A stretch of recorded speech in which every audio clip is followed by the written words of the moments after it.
शुएब शाहीन साहब, जो रुकावट आइंदा कोई खड़ी कर सकता था इस फैसले के रास्ते में या इस फैसले के की अमल दरामद को रोकने के लिए, उन तीनों रुकावटों को, जो तीन मुमकिन रुकावटें हो सकती थी, उन तीनों रुकावटों की अदालत ने अपने फैसले में बंद कर दिया है। ना सिर्फ बंद किया बल्कि उनको टाइम बाउंड कर दिया है। यानी पैसे देने 21 अरब फलां तारीख तक दोगे, सिक्योरिटी देनी है फलां तारीख तक दोगे, अमला देना है इलेक्शन के लिए फलां तारीख तक दोगे। तो कोई इबाम नहीं छोड़ा। इसके बावजूद हुकूमत कहीं ना कहीं कोई गुंजाइश निकाल सकेगी मुजामत की तरफ जाने के लिए? देखिए, हुकूमत के पास ऑप्शन आइन के ताबे तो कुछ भी नहीं है। जिस आइन के जरिए, जिस कासिम सूरी की रूलिंग के खिलाफ इसी बेंच ने जजमेंट दी और इक़्तिदार इनको मिला, ये अलग बात है कि 1 साल में इन्होंने मुल्क का बेड़ा गर्क कर दिया। उसी आइन से दी हुई ताकत का अगर ये इस्तेमाल कर सकते हैं तो आइन के तहत उस जजमेंट का इतलाक़ इनके ऊपर होगा, इनके पाबंद है उसको एग्जीक्यूट और इम्प्लीमेंट करने के। इनके पास कोई भागने का कोई रास्ता नहीं है। जैसे साबिर शाकिर ने कहा, अभी भी वक्त है, ये सुलह कर लें और चीज़ों को सेटल डाउन करें।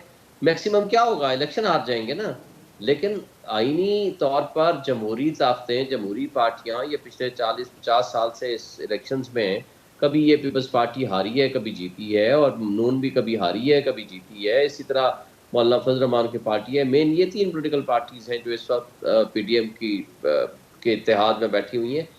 तो मेरा नहीं ख्याल कि एक इस वक्त आप अगर इस खौफ और डर से कि आप इलेक्शन हार जाएंगे, आप पूरे आइन को मुअत्तल करने पे तैयार हैं, सिविलियन मार्शल लॉ लगाने को तैयार हैं। ये पहली दफ़ा मैंने देखा है कि वो मार्शल लॉ को दावत दे रहे हैं कि इमरजेंसी लग जाए, इमरजेंसी प्लस लग जाए, मार्शल लॉ आ जाए, हमें काबिल कबूल है, इमरान खान ना आए, ये ना आए, इलेक्शन में ना जाना पड़े। तो ये जो इनको अपनी मौत नज़र आ रही है, ये इनके अपने करतूत हैं। इन्होंने 10 महीने या 11 महीने के अंदर मुल्क को जितना तबाह बर्बाद कर दिया है, अगली जो भी हुकूमत आएगी उसको साला साल चाहिए इस हुकूमत की इस मईशत को अपने पाँव पे वापस लाने के लिए।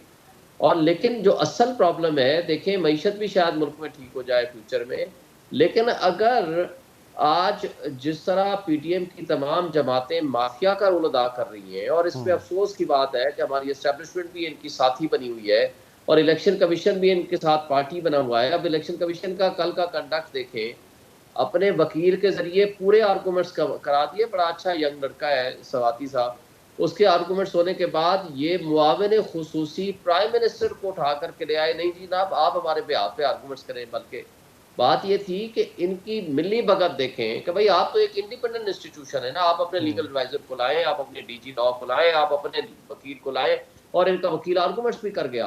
तो भाई आपको तो एतराज ही नहीं होना चाहिए। आपको तो सिर्फ 2 बातें थी कि आपको पैसे मिल जाए और आपको नफरी मिल जाए। अच्छा, आपको तो इलेक्शन शुएब कराने को साहब, तैयार है। शुएब साहब, सुप्रीम कोर्ट को स्कैंडलाइज करना शुरू कर दिया गया है। पहले तो हो ही रहा था, फैसले के बाद। जैसे मरियम बीबी ने ट्वीट किया है कि 2018 में जो काम फैज़, खोसा और साकिब निसार ने अंजाम दिया था, वो जिम्मेदारी अब इस बेंच ने उठा ली है। इसका मतलब है बराह रास्त, बगैर किसी अगर मगर के, वो बराह रास्त सुप्रीम कोर्ट के इस 3 रुकनी बेंच पर आवाज़ उठा रही हैं। इस खौफनाक और ढिटाई से की गई सहूलतकारी और वन मैन शो के खिलाफ सुप्रीम कोर्ट की अक्सरियत ने बगावत कर दी है। ये अब सिर्फ सुप्रीम कोर्ट के अंदर, यानी यही इल्ज़ाम लगाया गया शहबाज गिल पर कि वो बगावत कर रहे हैं, आजम सवाती पर वो बगावत कर रहे हैं, फवाद चौधरी बगावत कर रहे हैं, और ये मरियम बीबी खुद बगावत का लफ्ज़ इस्तेमाल कर रही हैं। तो ये कहीं पर कोई कंटेम्प्ट जुरिस्डिक्शन कहीं पर भी एक्सरसाइज नहीं होगी? मेरा ख्याल है कि चीफ जस्टिस सुमरता बंदयाल साहब बड़े ही डिसेंट और बड़े जुडिशल रेस्ट्रेंट का मुजाहरा करने वाले और बड़ा तहम्मुल और बर्दाश्त की शख्सियत हैं, लेकिन एक हर चीज़ की हद होती है। एक ज़ात की बात नहीं है जजेस की, अब एक इदारे के ऊपर हमला है। आपने देखा था पिछले साल क्या हुआ था, एक एडिशनल सेशन जज के ऊपर जब इमरान खान साहब ने कहा था कि मैं लीगल एक्शन लूंगा, और उनके खिलाफ कंटेम्प्ट प्रोसीडिंग शुरू हो गई और दहशतगर्दी का मुकदमा भी बना दिया गया, जो मुकदमा आज भी भुगत रहे हैं। मैं खुद उनको डिफेंड करता रहा हूँ, और जब हम हाईकोर्ट में इस्लामाबाद हाईकोर्ट का लार्जेस्ट बेंच से बात कर रहा था तो इमरान खान साहब ने स्टेटमेंट दी अपनी कि जी मैंने लीगल एक्शन की बात की थी। तो मुझे याद है जस्टिस बाबर सत्तार साहब जो उस वक्त बेंच का हिस्सा थे, उन्होंने ये कहा कि आपने बेशक लीगल एक्शन की बात की है, लेकिन आपने जलसे में बात की है, तो यह लिहाजा ये तौहीन अदालत है। भाई एक शख्स लीगल एक्शन की बात करे तो वो तो तौहीन अदालत है।